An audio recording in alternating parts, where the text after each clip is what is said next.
everyone. This is the Building Utilization Committee, and today is Friday, December 19th. I'm Kim Melnick, and I call this meeting to order at 1 o'clock. We're going to start, this is our first time, three of us together, so we're going to start with an election of the chairperson for this committee. Are there any nominations? I wanted to nominate Ms. Melnick for chair. Okay, Mr. Callen, are you? Oh, all right. I And- agree. okay. I concur. I support that motion. Okay. Okay, then I accept. And so, all in favor? Aye. Aye. Thank you. Thank you, guys. We'll move right on. You have in front of you the minutes from the last meeting from October 24th. I'll entertain a motion to approve these as submitted. So moved. Moved by Mr. Callen, second by, I always have to think about last names, Mr. Cummings. Any discussion? All in favor? Aye. Okay, that was unanimous, and we'll move straight into the annual review of 2025-26 data and our binder materials. And that's Mr. Brookfile.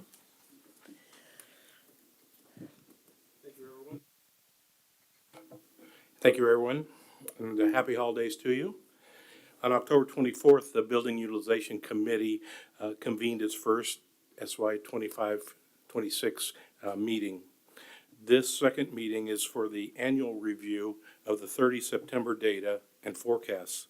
At the end of this presentation, the closure review will be addressed and recommendations made for consideration. Mrs. Johnson will now identify the committee members.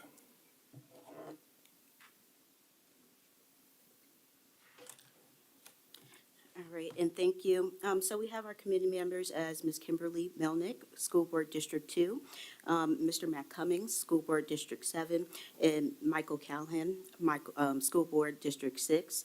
We also have Jack Freeman, Chief Operations Officer, VBCPS, Matthew Delaney, Chief School Officer, VBCPS, Tara Campbell, President, VB Council of PTA, and Ken Johnson, Treasurer, VB Council of Civic Organizations. And standing in for James R. Boyles, we have President, VB Council of Civic Organizations.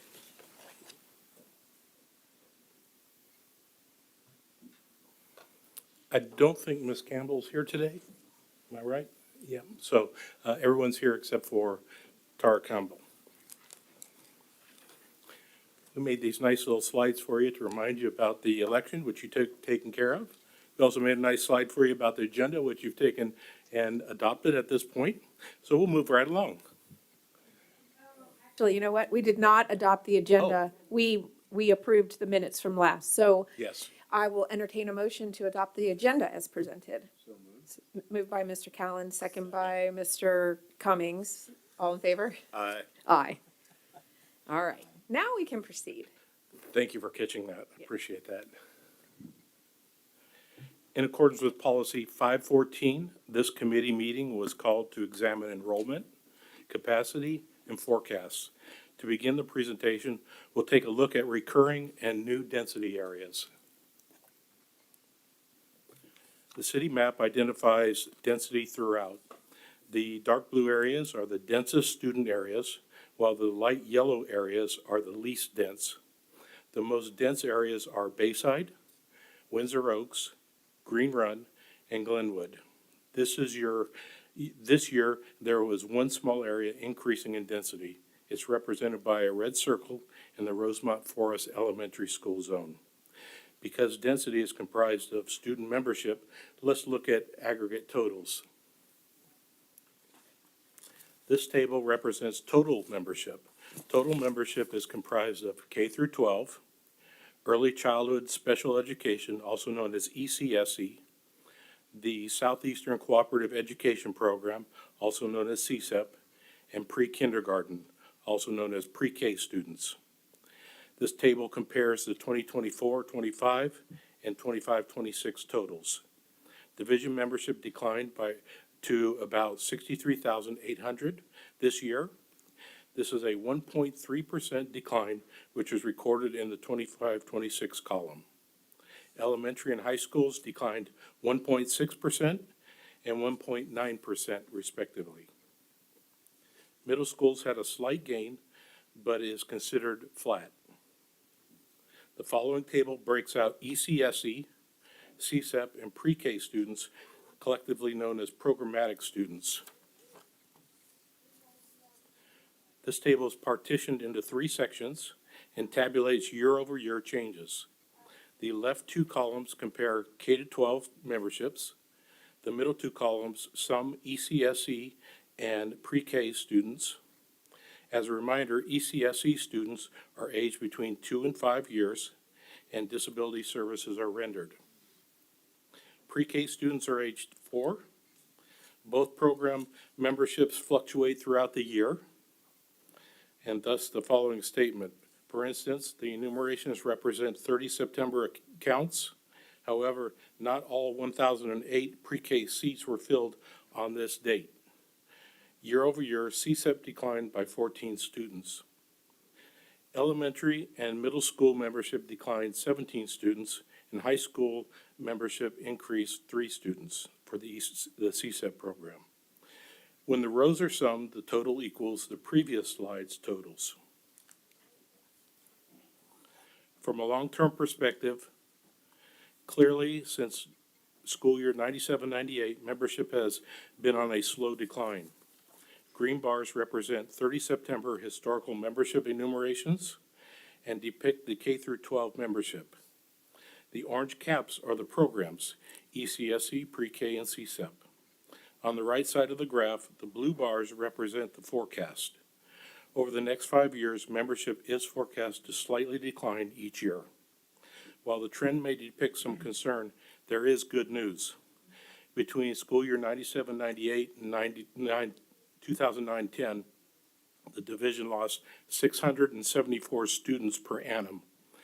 This is illustrated below the chart in the blue box.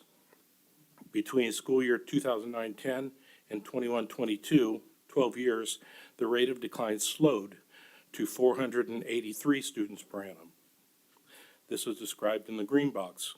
Lastly, between school year 21-22 and 25-26, the rate of decline further decreased to 290 students per annum. It's in the yellow box. In summary, the rate of decline is diminishing and appears to be heading to an asymmetric condition.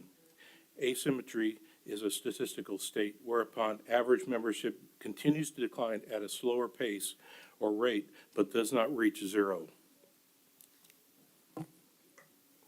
Shifting from a macro to a micro perspective, between school year 21-22 and 25-26, the average annual K through 12 plus programmatic membership decline was minimal at 0.6%. Between 24-25 and 25-26, the decline was a minimal 1.3%. For the school year 26-27, the K through 12 plus programs forecast is flat. Overall, the 2-year forecasting period declines an average of 0.3%. How does the forecast compare to the Commonwealth's K through 12 format forecast? The University of Virginia's Weldon Cooper Center forecasts the state's population dynamics. Over the next 3 years, Weldon Cooper has forecasted declining K through 12 statewide membership. In this graph, the green segment represents actual Commonwealth of Virginia K through 12 membership. The blue segments represent the forecast. Underneath the segment nodes, I annotated the rates of K through 12 decline for the state and Virginia Beach. For the current school year, Virginia Beach declined at the exact same rate as the state at 0.8%. For 26-27, our model indicates a flat forecast, while the state indicates a decline of 0.7%. The subsequent years show a commonality, and membership affects a capacity. Just as a reminder, at the bottom of each slide, there's the page number if you're going through the book that kind of help guide you through the presentation. This is a bifurcated table. Elementary schools are listed in alphabetical order, The column titled Percent Over Under Optimum Capacity is a capacity measurement. Yellow cells are under capacity and red over capacity.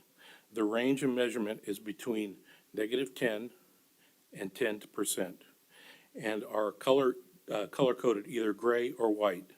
In-range capacity is the desired condition, that is the -10 to 10%.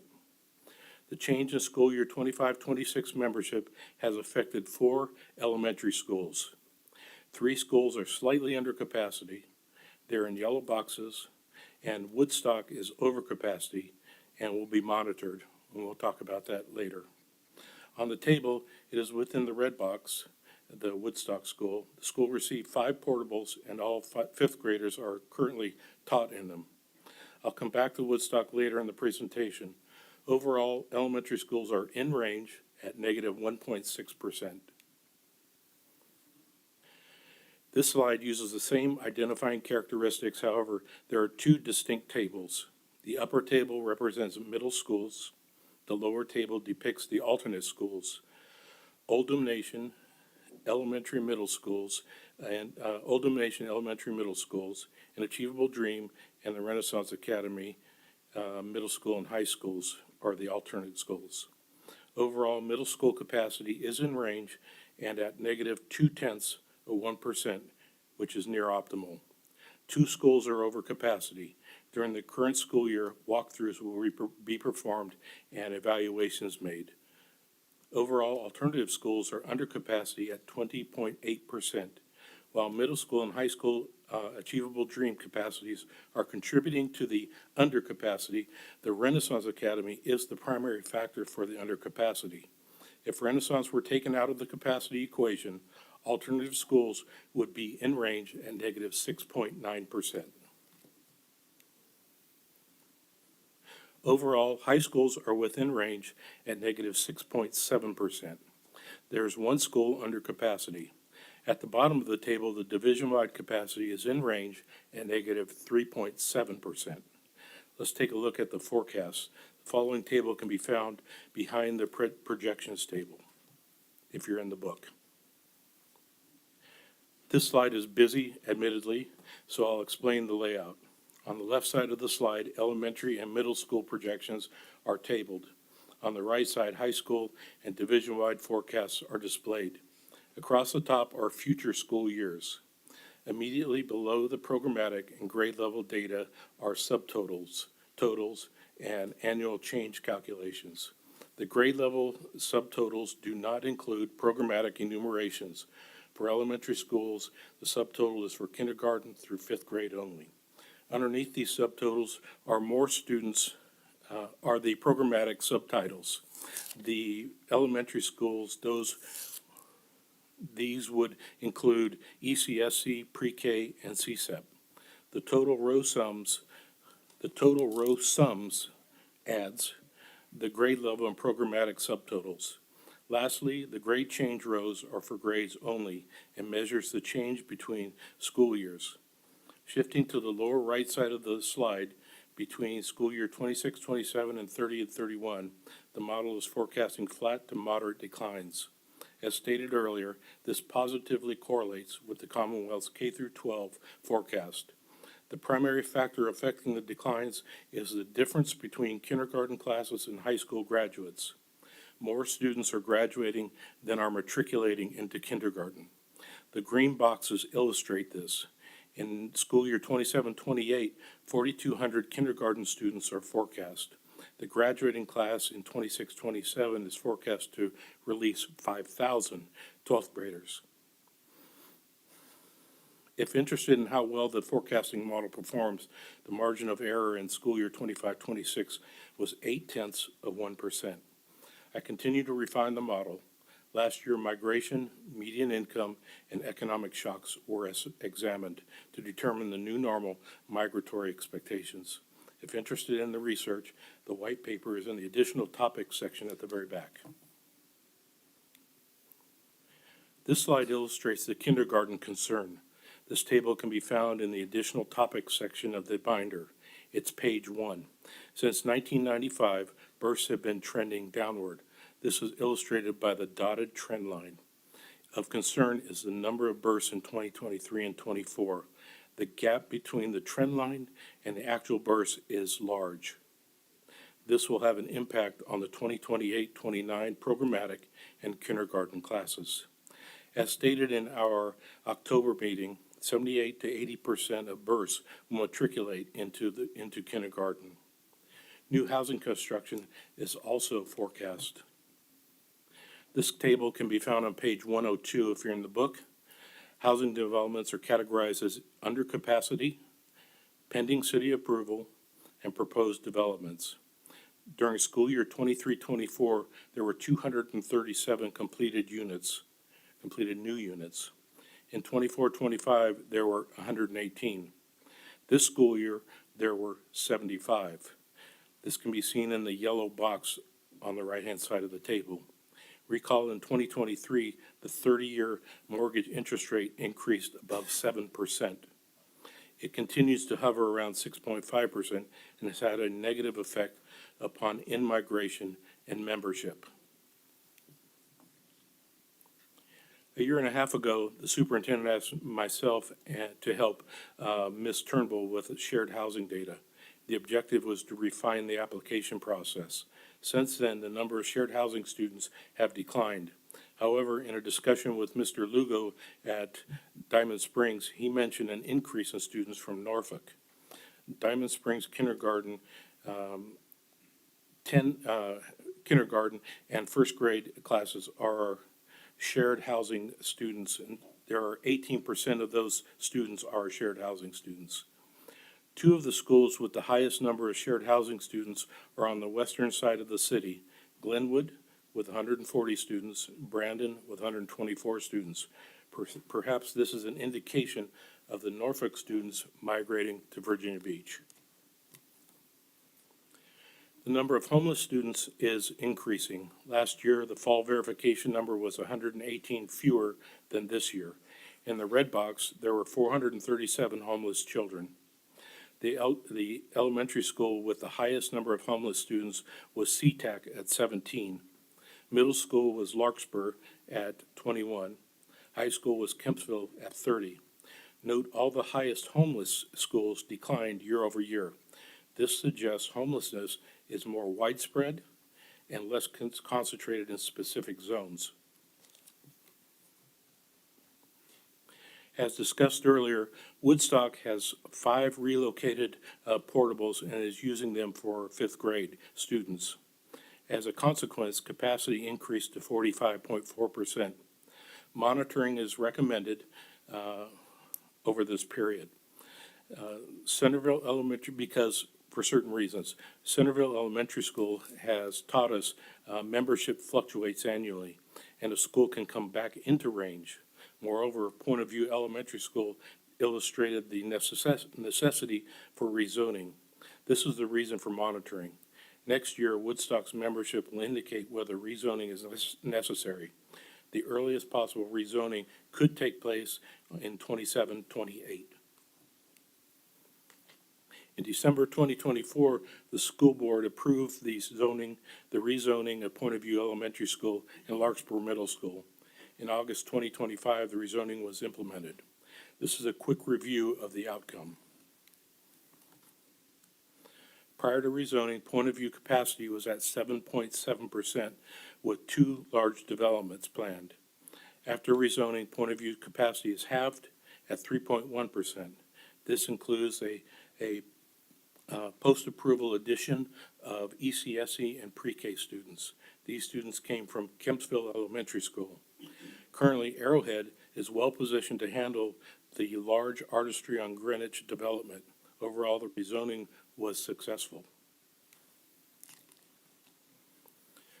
During our 24 October BUC meeting, we were asked to determine whether a school closure would be feasible or warranted. To this end, an empirical scorecard was developed and schools ranked. The scorecard categories are listed on the left side of the slide. All categories align with Policy 514 as described in October meeting. There are 4 areas circled in the map. These are proposed research areas. The red circle in the center of the map is the primary area of recommendation. The orange circle is the proposed secondary area. The two black circles are proposed tertiary areas. The map comes from this school year's CIP book. One of the primary proposal criteria is the age of facilities. White areas on the map indicate older schools. These white areas correspond with the identified research areas. Within the red circle, Facility Services recommends researching Holland Elementary School as a potential closure. It has a moderately sized student body of 429 students. It was built in 1968 and hasn't been modernized, which makes it about 57 years old. There are ample periphery zones to distribute students. The school's capacity is at negative 4.1%. Some redistricting work was done earlier, a few years ago, and forecasted decline is anticipated for 5 years. Historical declines have occurred over the past 3 years. School closures are rare. The last one occurred in school year 2009-10. Plaza Elementary was closed. Over the past 3 decades, the declining membership upon capacity has been managed through the elimination of portables. In 97-98, there were 367 portables division-wide. To date, 319 portables have been eliminated. This year, 2 portables were removed from the inventory. One Lynn Haven Middle School portable was discarded. At the former Bayside 6, a portable will be discarded as well. The removal of 390 portables is equivalent to 7 or 8 elementary schools. Some portables will need to remain in use to accommodate current needs and the potential for a new Princess Anne High School. To keep the committee informed on the closure research, preliminary next steps have been determined.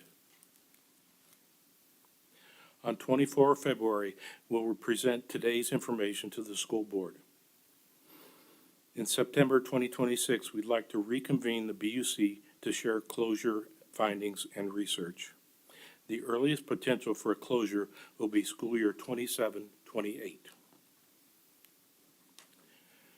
Today, we ask the BUC to either sustain the Holland Elementary School research, recommend a different school, or adjourn to consider at a later date. In addition, we will monitor Woodstock Elementary School for potential rezoning. Recapping, the BUC has fulfilled the annual review requirements. Membership continues to follow its moderately waning trend. Overall, facility capacity has been well managed through portables. Scientific research continues to refine the forecasting model.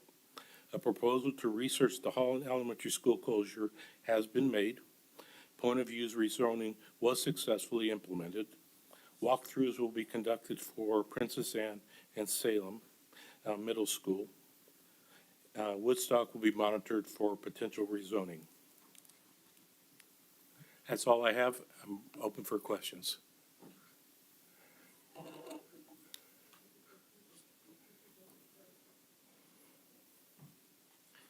I just have a couple quick questions. I wanted to jump back to slide 23, the closure consideration page.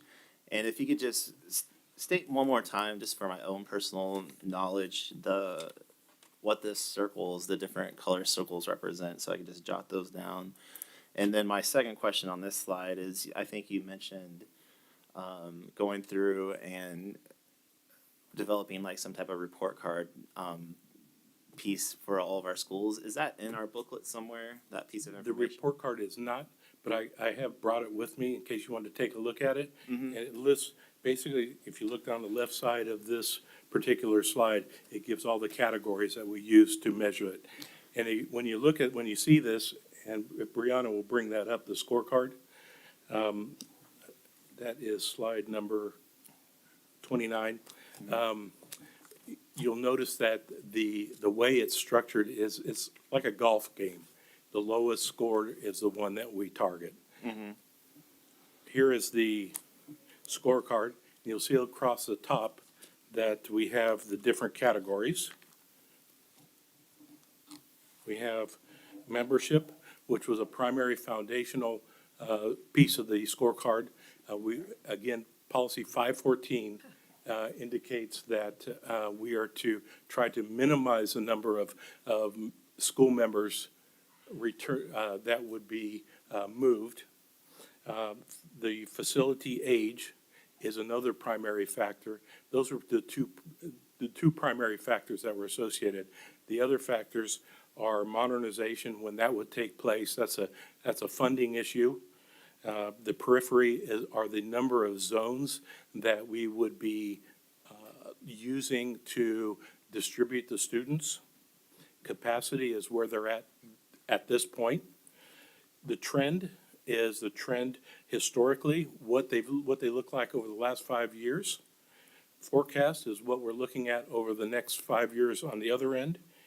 And then if we've done any previous work, that would help with expediting the process. So we scored them on that. And Holland Elementary School is one of those schools that we did work on. And then you have your grand total. The Holland comes to the top, Indian Lakes second, Kings Grant third, North Landing fourth, on down the list. I think it'd be helpful, I mean, if we our committee could just be provided electronic copy of the totality of the Be happy to scorecard send that. Afterwards. You know, we don't have to go Yes, sir. into detail right now, but then just to refresh my memory, what were the different, you might have just touched on that too, but I was looking at the Okay. scorecard, but what were the different circles, the black circle, red circle, yellow circle? Yes, so the orange circle is the area of primary interest in doing the research work. The orange circle is the secondary area. So if we could not, for some reason, fulfill the closure requirement for the primary area, we would default to the secondary area.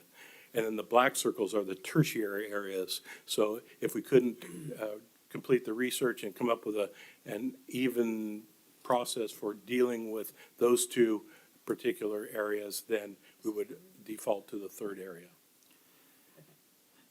So I have one just quick follow-up question, and this is probably just something for my own clarification. On page 21, we have the density of all students.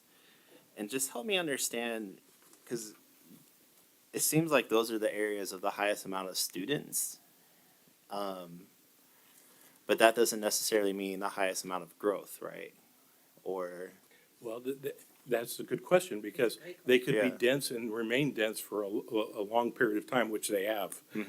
This is why I kind of point out the area that is new, that has changed, is because that area has grown. But these other areas have been around for many years. And that's what's fascinating to me too. I don't want to, just to go along with you, is when you, straight away, page 6, the one area of density growth, so I guess that's what you're referring to, is Rosemont Forest Elementary. So that's fascinating to me, because that is a neighborhood that there was an explosion of houses built in the late 80s. Rosemont Forest was the late 80s, and then they built Glenwood. That was completed in 90. I'm fascinated that that's the growth area, though. Yeah, so it doesn't necessarily mean that there's new housing. That's what I wanted to know. Yes. It's What turnover it's turnover, with yeah. younger families. Yes, so Okay, it's kind of a negative term, but gentrification Yeah. is one way of looking at it. okay. And I'm sure housing prices too, that all, yeah, okay. And if I may, so in your binder on page 28, Microphone. There should be a button at the bottom, Silver button. hard button. Thank you. Sorry, I'm used to the one up there. But if you look in your binder under the membership tab, so a lot of the questions you're asking as we determine this, so again, I'm looking under the membership tab and it's page 28 in the binder. There's a map that shows graphically much more detail than the density map does. And that's basically over the last 5 years, how membership has changed in each attendance zone. Every attendance zone and the corresponding data is on these following tables. Every attendance zone has increases and decreases over the 5 years. There's none that just always are increasing and always declining.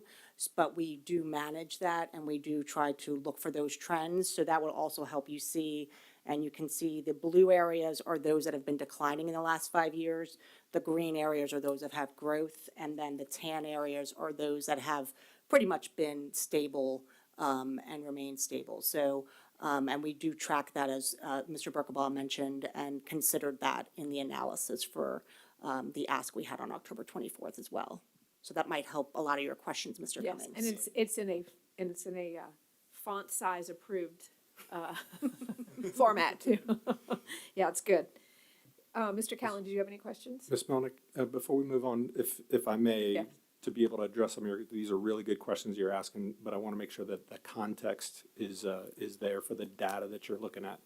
So if you could bring back up the scorecard, please, and then be prepared to go to the map for Holland. So, as you look at this data and you go across, you see the membership, and then there's a score next to it in the gray area. It goes 3, 4, 6, 4, 1, 2. You see that there? It's under the membership, which is gray to the far left. And then Oh, yeah. underneath that, there's a K-5, ECSE, pre-K, CSEP total, and then a score. You following? So that's a ranking that's based on that. When you compare those schools under membership, that's how they're ranked. So that's a way to try and use data to quantify a score. But it is just a ranking based on that individual. If you go one to the right now for facility age, in blue, there's also a score, and that's just a ranking comparing the other schools that are on the list. And you can continue to go to the right to the yellow column, which is the modernization, the pink, which is periphery. And so what I'm acknowledging here is that, this is a demography team. They are doing their best to represent in data what would be the quantitative way to represent candidacy for what we're talking about. But as you look at it, if we're just doing a bunch of individual rankings and combining them, it's a great way to be able to capture the data, but it's not the whole story. So that's the quantitative, and there's also the qualitative piece that goes with it as well. So if you could bring up the map, please. I'm a little confused by this, though. That's okay. So each section is individually ranked. Do you want to go back to let's go back so you can look at it. Yes. So under membership, Green Run is number 1. No, yes, Green Run is number 1, but facility age, Holland is number 1. Is there like a, The grand total is a number to the very right, Ms. Melnick. So the grand total, so Holland is ranked 15 out of all of those areas that we're able to quantify, where we have Rosemont at a higher level. So it goes down at the highest rank of Holland Elementary School, which is, again, and there are several schools in that scorecard that are in that red circled area on the map as we looked at our oldest facilities. So that's why we're looking at that area first, because it's also not just Holland there, but some other schools also on the scorecard. And then the orange area, and then the tertiary areas for the way we're trying to look at the way we might be able to do that analysis. And so thanks for bringing the attention of the total, because what we intended to indicate is the way to quantify. And so there's a bunch of different categories that we're using, and you add them up. And there's a lot of data, and it came fast and furious, but lower numbers are higher priority Okay. in this case. And that's why, and they're listed according to the grand total. You can see that the highest priority, the way of trying to capture the quantitative information that Holland bubbled up related to this. So, and then we'll have the qualitative discussion next. so let's throw another school in that mix, like Bird Neck. So Bird Neck is the size of Glenwood, right? So when Glenwood was originally built, that was like a double school. There were over 2,000 kids in that school in the beginning, back in 90. Is that how we opened? It was ridiculous. If that's the same size school, what is their population right now? Melissa's looking that up. Is it, okay. It didn't make the top 6 schools for priority list. So one of the reasonings we give to in the policy 5-14, and the reason we're looking at membership is we try to impact as little students as possible as we do any of our work for attendance zone changes. So that's one of the reasons membership being low at that school, we would impact the least amount of students. Of course, you'd impact students nearby. Bird Neck, and again, I'm in the membership table under page 30, and you could even see the trends over the year.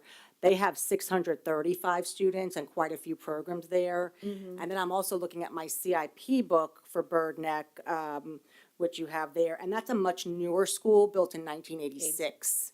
So the facilities cost needs there are far less than what is at some of our older schools that we did look at more closely. We, of course, considered all of our schools. Just curious, especially since there's a school across the street, you know, and we've experienced that before with Plaza Elementary and Brookwood, so I was just curious in that sense. Absolutely. And as Mr. Berkelbaum mentioned, so the map that's in your binder and in the PowerPoint presentation shows not colored those facilities that are at least 40 years of age or older. Okay. And those are the most costly to us as a division to maintain. maintain, yeah. And also for an educational adequacy, they might not have some of the spaces that we need, or they might have been added on to.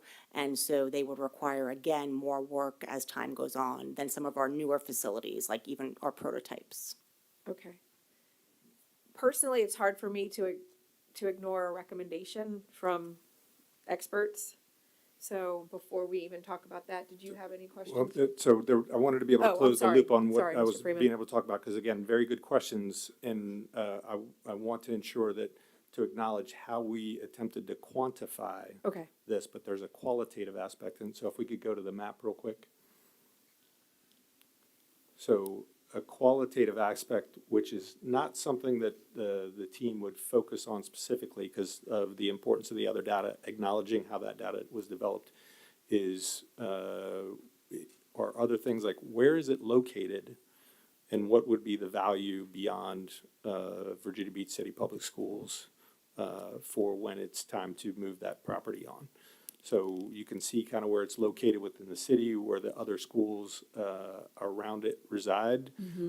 There's a qualitative aspect that is not in the data that would also indicate that this would be a recommended candidate for the board to consider. So, and thank you for being patient with me, be able to explain that, because I want to make it clear that the data is the best attempt to be able to quantify, but there are other elements that are, should be considered as well. I was just gonna quickly follow up, if that's all right, that I do appreciate the quantification report, because I think it provides kind of I think it takes the emotion out of, the decision, and I think, this is obviously a very heavy and emotional, not emotional, but it's something that, the community, if it is for people, it is emotional for people, and so, and I think for the viewing public and along with, folks who are interested in it, I appreciate the depth of a metric where, you're looking at all the possible inputs and coming up with a plan. So I really appreciate that slide and what your added on comments as well. So thank you for that. my other question is, so land-wise, we're pretty much out of space for large amounts of housing growth in Virginia Beach, I would say. I've been here over 50 years, so I would, In conversations with the city, that has come up, we've heard them mention similar to what you're describing. okay, yeah. Maybe revitalizing neighborhoods might be one thing, but we're just really not, we just don't have the kind of space. Is the city expecting any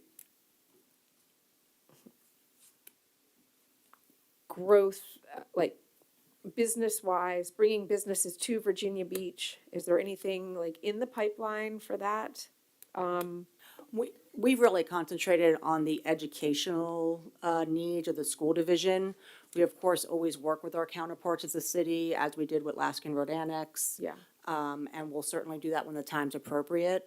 But as Mr. Freeman has mentioned, the location of it, there has been, of course, we talk to our staff all the time as well. But our focus in the scorecard, the data, is really on the educational efficiency for Virginia Beach City Public Schools. And Yeah. then any other conversations are secondary, if that makes sense. And I don't, yeah, it does. But I just want to be able, when you're out talking to people, like, you hear about growth, business growth from the city side, and that they're still, working hard to bring businesses, we want to attract businesses. And then there was the recent chatter about a new airplane, perhaps Oceana being the home to a new class of airplane, a new airplane or whatever it is.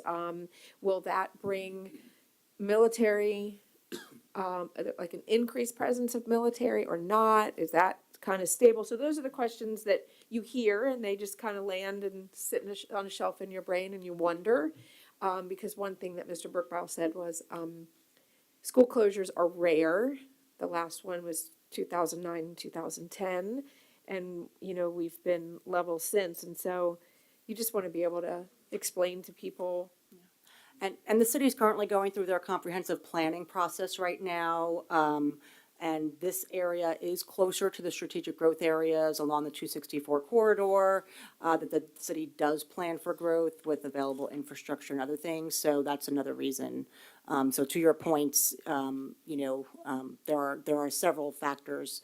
We are looking most closely at the quantitative, but as Mr. Freeman mentioned, there's a lot of qualitative ones that we just kind of chatted about. And if I could, to your point, in, I believe it was Joint Modernization Committee meeting, so we have a meeting, a committee with the city, where city participates with schools, and we have conversations. And in those meetings, they did express interest. As you know, we disposed of Laskin Road Annex several years ago, and there was a joint group with the city that assisted with the transition of that property to a good use for the city. And Melissa mentioned strategic growth areas, and that was an area that was beneficial to the city as well. And what they did express is we had these conversations to keep them in the loop, because and again, what I went back to is when you look from a qualitative standpoint, some locations will provide more value beyond Virginia Beach City Public Schools when it's transitioned. And I'm trying to stay very general in nature as I describe that, but to your point of, what would be helpful as a consideration for selecting as we downsize, to have things that are also beneficial to the city to be able to help accommodate their needs and projections. Okay. And of course, for us, growth has to equal live births, right? I mean, so I'll just say for me, I can't ignore, the recommendation from this group to continue to research. I don't want to use the word viability, although I just said it out loud, of Holland Elementary School. So, And if I may, one more thing that's worthy of note that was we learned recently. So, from the economics of the city standpoint, which is kind of what we're talking about there, planning and the development, we have a revenue sharing formula with the city. So in the past, when the Building Utilization Committee asked about, hey, what's the cost savings related to transitioning a property? We talked about what the savings was. But from an economic standpoint, that Laskin Road Annex property is now generating revenue for the city, which we are a cost sharer of that. So there also is benefit when that's done well with accommodating city interests and concerns while meeting reasonably what the school needs to do. There's also an economic benefit that both experience through the revenue sharing formula when we pick the best asset that's available from that perspective. And again, I want to, even as I'm saying this, I want to remind, so now we're talking about qualitative information, which is not a standalone item. You put together the quantitative data, you look at the qualitative, and then you might try and make the best decision possible in partnership with all of our stakeholders. Okay. If I could add also, I carefully use the word research. Doesn't necessarily mean that we're gonna be able to pull it off. So we might have to go to one of those secondary or tertiary areas as well. Okay, and for the record, even in my notes, I did put quotes around research, so, yeah, and to Mr. Cummings' point, this can be very emotional for families, and so, I appreciate the sensitivity to that, too. Mr. Callen? Thank you for your reporting as always, Ron. I have a question in reference to the information found on slide 13. And I understand that the range of acceptability that we're looking for is either nothing greater than an overcapacity of 10 or an undercapacity of 10. That's correct. You had indicated that the information on that page in yellow at the bottom of the page was distorted because of the information containing the statistics on Renaissance Academy. Yes, sir. But would not there have been some also distortion of the information as a result of the large numbers represented by the Achievable Dream Academy? Sure. So that's a good point. So what we try to do is lump these together because they are special category of students. And this is why I brought to the attention of the committee that Renaissance Academy, if the number is low, that's probably a good thing. And so, that distorts what's happening in the other two, which we're trying to grow the membership in. And I think that they've done a pretty good job at the Achievable Dream of trying to create a greater student body. And Old Donation just kind of keeps rolling along. It's a very popular school. So yes, to answer your question, yes, it does kind of distort it when you do have the ODS in there along with the Achievable Dream. But this is the way it's been reported in the past, as you are aware. And if you would like us to report it in a different fashion, we'd be happy to do that. I was merely looking for an understanding. So Okay. it doesn't matter how it's reported, just so that it's understandable. Okay. The second question that I had was to be reminded of the term and the explanation of the term meant by shared housing. Yes, so these would be children who would, I'll give you an example. Maybe a child in Chesapeake or Norfolk has a grandparent in Virginia Beach. They would go and live with the grandparent, not their paternal parents, but their grandparent in a different location and attend Virginia Beach schools. That's not the way I thought that either. No? So the whole family, so basically, so so homelessness is the one map where you are in an unsheltered mode and it's not planned. You're maybe have temporary housing. Shared housing means, so, and to Ron's point about the parents themselves, they might not be able to afford housing at that point in time. However, they have made a conscious decision to share a home with maybe their parents, and that's usually, in a lot of cases, that's the most common. And so they might not be on the mortgage or on the lease, but that is a permanent housing condition that both parties have agreed to. And as Ron mentioned, Student Support Services has a way to ensure that these are legitimate housing accommodations for the family. So again, it's not homelessness where the parents are like, gosh, I have nowhere else to go, and I need to be in a shelter, or I'll be in a motel for a little while. But what it is, it's a conscious decision by the family of students who reside in Virginia Beach City Public Schools of what's the best way that they can afford a residence for their families. And this happens in all other localities as well. And these are just the numbers here in Virginia Beach City Public Schools. And there's there's sometimes a cultural link there also. Absolutely. Yes, yeah. Absolutely. Thank you. Yes. And I will say that the superintendent asked us to do some research on this, and Norfolk does not allow shared housing. And Chesapeake refused to talk to us about it, so, At all. at all. So that makes a lot of sense I hope you're detecting my note of sarcasm. Yes. So like, even, there really is a cultural aspect to shared housing. I know it,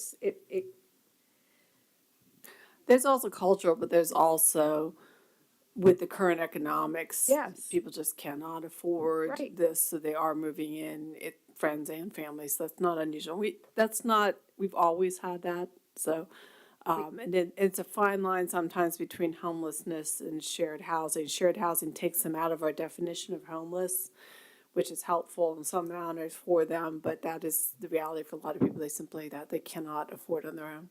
and I think the ones that we really focus on in investigating is perhaps your example of the different cities. And, you know, In that case, we're looking for people who are only here just to go to school, but actually Correct. drive and live somewhere else and can afford to live there, but they want the quality of the school in Virginia Beach. correct. That causes us a couple other issues that we have problems with, that we have to manage on that. That is not super common for us, but we do have that investigation. And that's not technically shared housing. Sometimes they When- pose, which is why you will see us do the investigation. Yes. That's pretty obvious. A lot of times they want to play on a football team, they want to attend a certain program they don't have in their city, and they want to do that. Shared housing, and they're pretty rigorous in checking on Yeah. that stuff. And that's almost always determined economic. And that's fair. And I want to just add too, I've mentioned, so sometimes it's a conscious decision. So the parents, we have an aging community. So the parents themselves might need help from their Mm-hmm. own children who have children. And that is the family's best way to help accommodate that with parents aging in place as well. That's So that's it's not only, I apologize if I looked at it just at the one lens coming in with the homeless and the younger portion of the family needing help. I think we have to keep in mind, we have a very aging population in Virginia Beach, and a lot of times it is also for the benefit of the aging parents to age in place. Yep, to age at home. That's Yes. correct. Yeah. And now with the new statistic of first-time home buyers now, the average age is 40. So I would imagine that this isn't going to go away. Yeah. So with no other questions, we have to give staff direction. And that is, can you go back to the recommendation page, please? So you are looking for us to tell you to please continue to